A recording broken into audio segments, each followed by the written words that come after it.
Hello and happy Sabbath, everyone. My name is Eva Bordeos, 49 years old, currently working in France.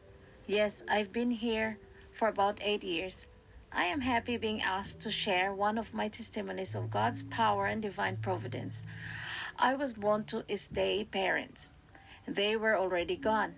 Mama slept a couple of years ago and my father followed a year after. I considered them faithful Christians and never experienced backsliding. My father had been a man of prayer. He prayed more than a couple of times at night. They never experienced backsliding, and to me, they are great examples.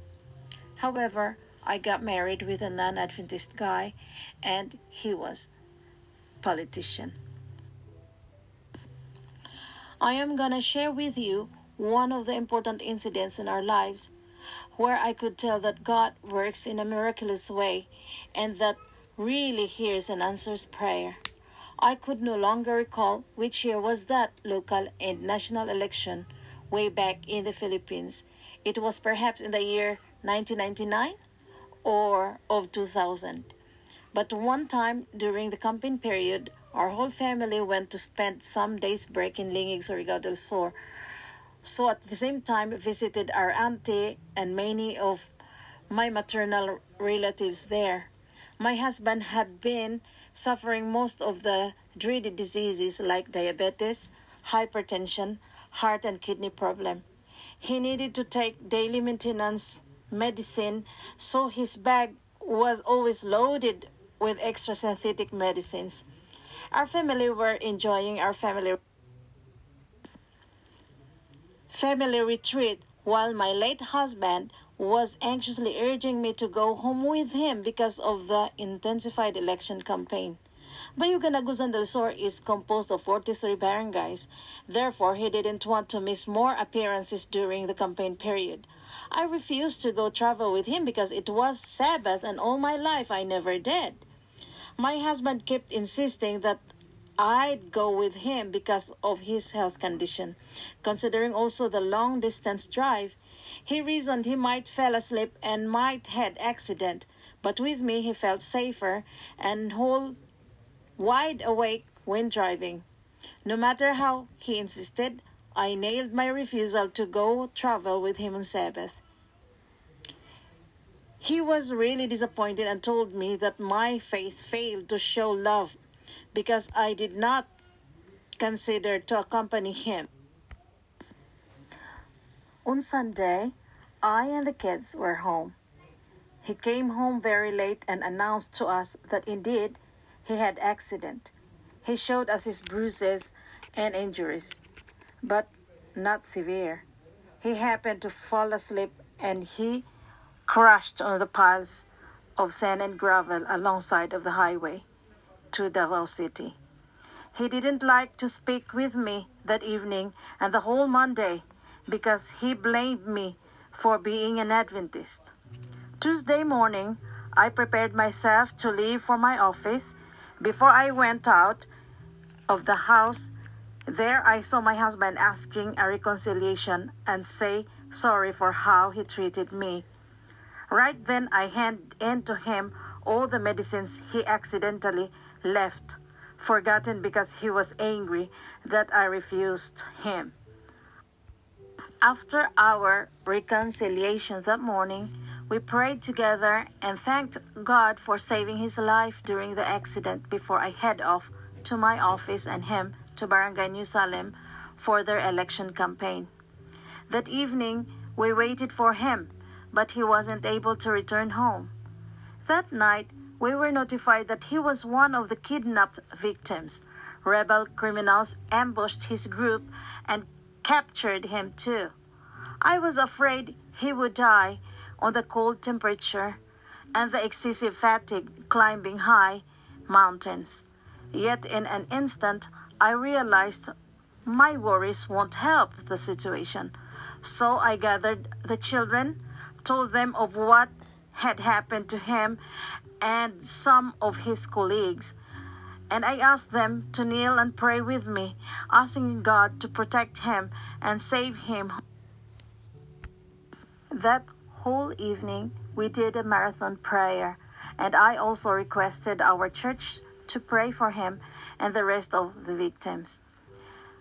The same evening, the opponent mayor was executed, gunned down to death immediately by some armed men while doing his campaign in Barangay Cagbas, announcing that his opponent politicians were kidnapped. 2 days has passed. My husband still out of sight.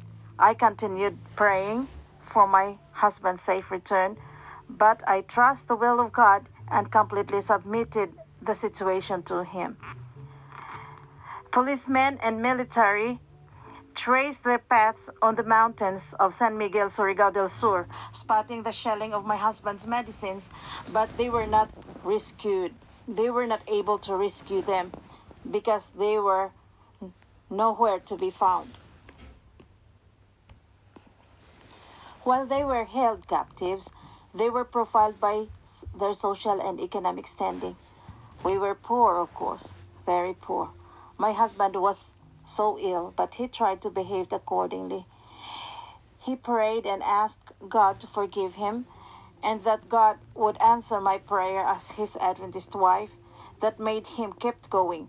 He had confidence on our faith and prayer.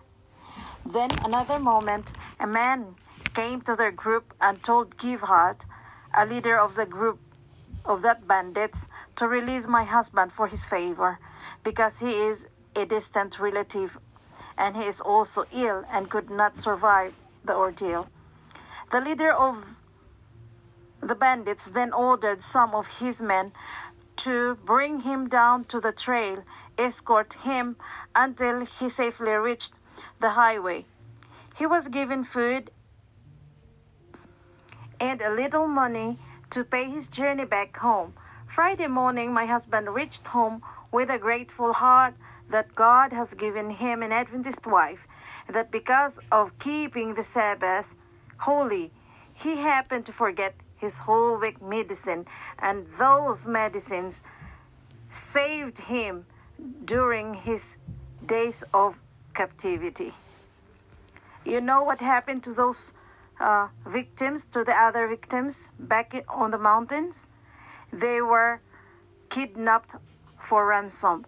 Some of them were asked to provide for ammunition and large sum of money and groceries.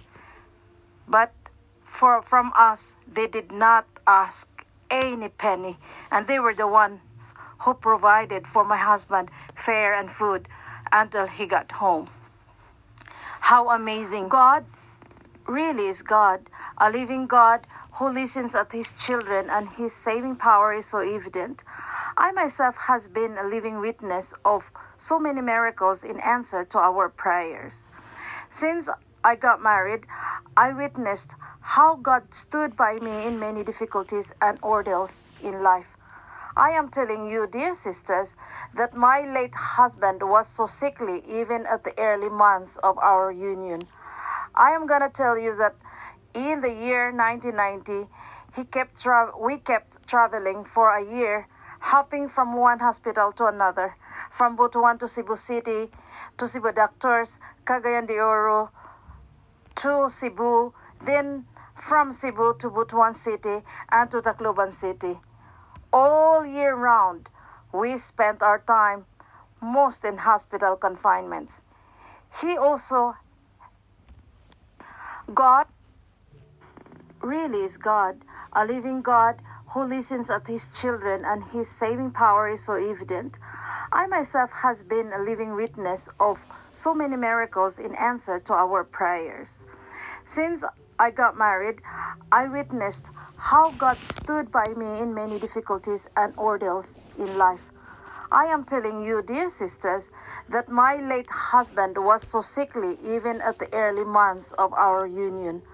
I am gonna tell you that in the year 1990, we kept traveling for a year, hopping from one hospital to another, from Butuan to Cebu City, to Cebu Doctors, Cagayan de Oro, to Cebu, then from Cebu to Butuan City and to Tacloban City.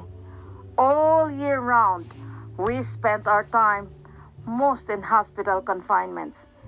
He also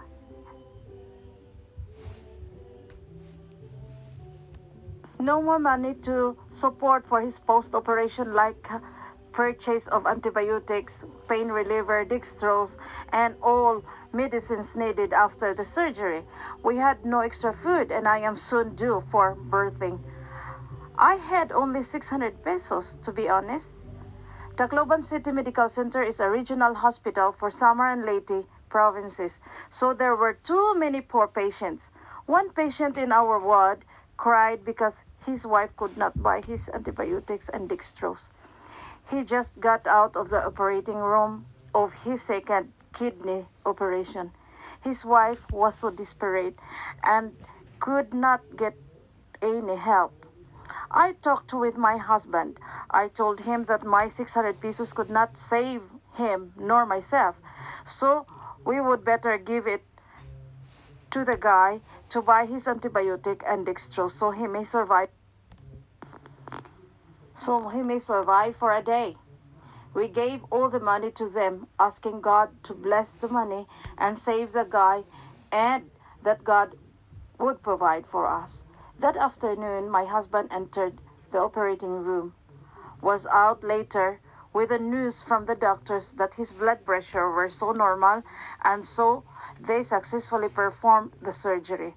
They were amazed that he did not bleed and his heart rate and blood pressure were stable.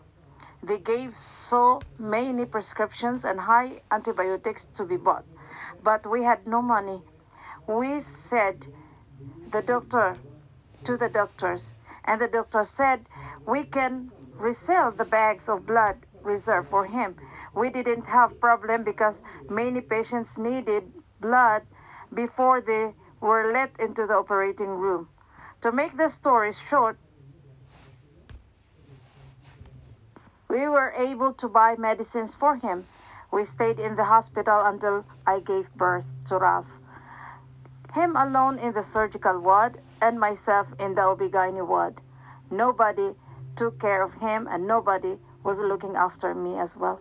I was only 18 years old when I had a child. My faith looked up to God to see us through. Super Typhoon Roofing struck Tacloban, Cebu, and the rest of the Visayas, where many ships sank. We decided to get to the first ship who would sail to Cebu City, hoping we would be able to get in the first ship to sail to Butuan City and so we could get home. We were able to buy.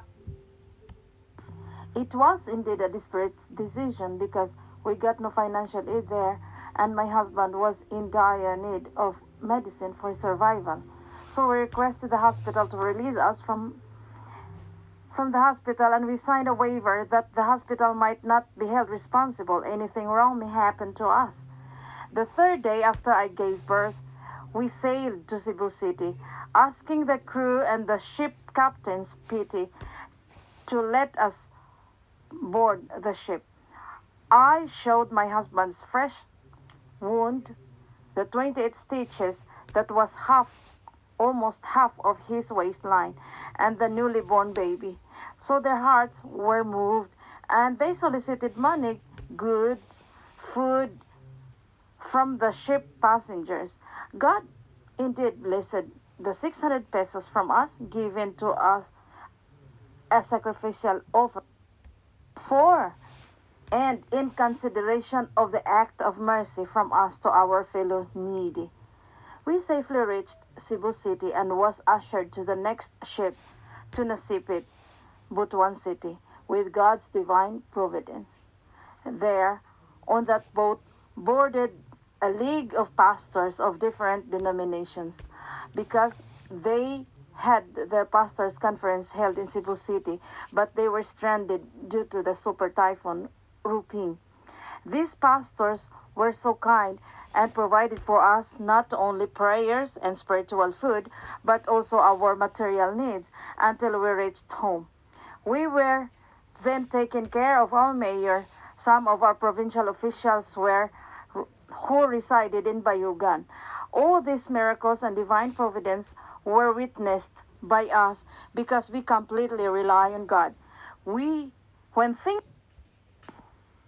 things couldn't be carried by human power, leave them to the Almighty in full trust and confidence. My dear sisters, I leave you one of God's sure promises that is found in Jeremiah 33:3. Call unto me, and I will answer thee, and show thee great and mighty things which thou knowest not. Amen and Shalom.